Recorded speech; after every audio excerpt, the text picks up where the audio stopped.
안녕하세요. 부동산 지식을 읽어주는 남자 고릴라 부동산 TV입니다. 자, 오늘은 임대 토지 위에 건물을 신축하면은 대항력이 있을까? 라는 주제를 가지고 설명을 드리도록 하겠습니다.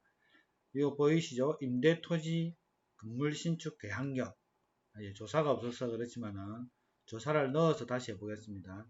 임대 토지 위에 건물 신축을 한다면 대항력은 이 내용이죠. 자, 보도록 하겠습니다. 통상적으로 보면은 도시 같은 경우는 그런 경우가 드물죠. 도시가 아닌 시골은 대규모 토지를 가진 지주가 땅을 임대하고 마을 사람들이 그 땅 위에 집을 짓고 살면서 마을이 형성되었습니다. 라고 되어 있죠.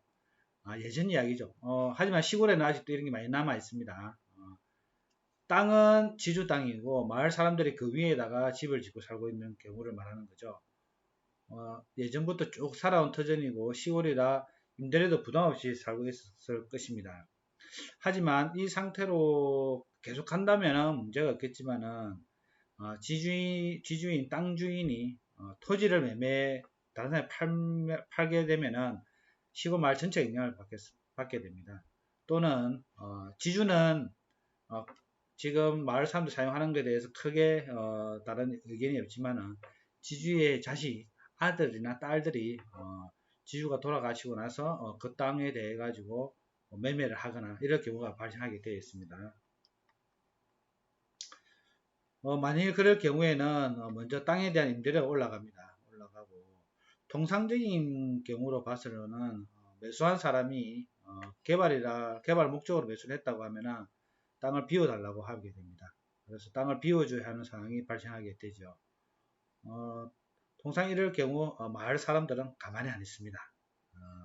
시골 사람이나 도시 사람이나 똑같습니다. 특히 이제 시골 같은 경우는 실력 행사에 많이 나서죠. 몰려가죠. 일단 해당되는 사람 마을 전체가 몰려갑니다. 몰려가서 따지게 되고 그러다 보니까 땅 주인은 다른 방안을 찾게 됩니다. 제일 좋은 방안이 그 땅을 쪼개가지고 주민들이 사는 것입니다. 주민에게 파는 것인데 이렇게 잘 정리되면은 그게 문제가 되지 않지만은 실제로 그렇게 깔끔하게 정리되는 경우는 드물죠. 자, 이제 여기까지 이야기하고 만약에 임대토지 위에 건물을 신축하게 되면 어떻게 될까요?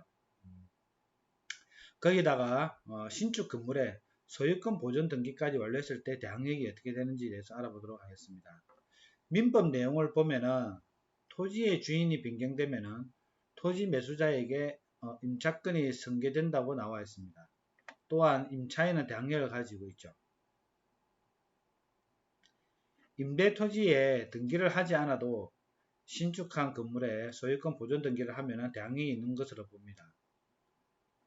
다시 한번 읽어볼게요. 등기를 하지 않아도 신축한 건물에 소유권 보존 등기를 하면은 대항력이 있는 것으로 봅니다.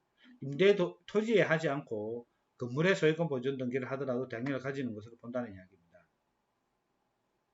그 결과 제3자인 매수자에게 임차인은 남은 임대차 기간 동안 본인의 권리를 주장할 수 있습니다. 또한 땅에 대한 임대차 기간이 끝나면 임차인은 계약 갱신 청구권과 지상 매수 청구권을 가집니다. 그 말은 쭉 계속해서 살 수 있다는 거죠. 자, 기간이 종료된 계약은 상호 계약 종료를 통보하지 않으면 묵시적 갱산이 되죠. 이 이후에는 임대인, 임차인 모두 언제든지 계약 해지 통보를 할 수 있습니다. 또한 경매의 경우 말소 기준 권리보다 건물의 소유권 이전 등기가 없으면 대항력이 인정되죠. 이럴 경우에 땅을 경매하시는 분들은 이 내용을 항상 확인을 한 다음에 경매에 들어가야 합니다. 하지만 말소 기준 권리보다 뒤에 건물의 소유권 보존 등기 있었다면 대항력이 없어가지고 낙찰자 요구가 있으면 철거해야 할 수도 있습니다.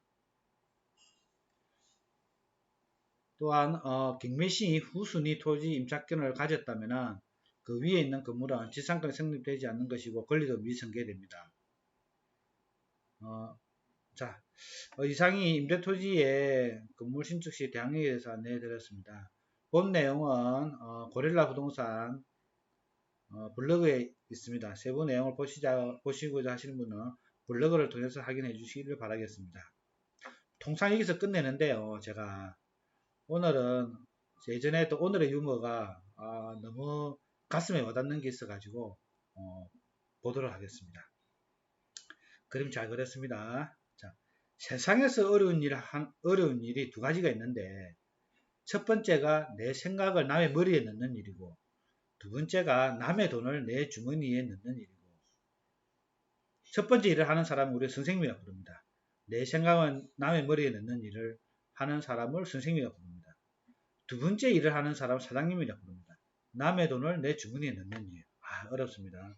그리고 이 어려운 두 가지 일을 한 방에 다 하는 사람이 있습니다. 우리는 그 사람을 마누라라고 부릅니다.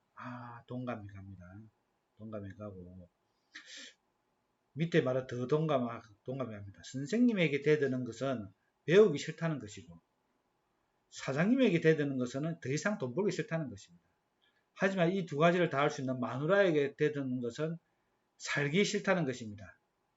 네, 더 이상 말하지 않겠습니다. 자, 오늘 부동산 지식을 읽어주는 남자 마치도록 하겠습니다. 감사합니다.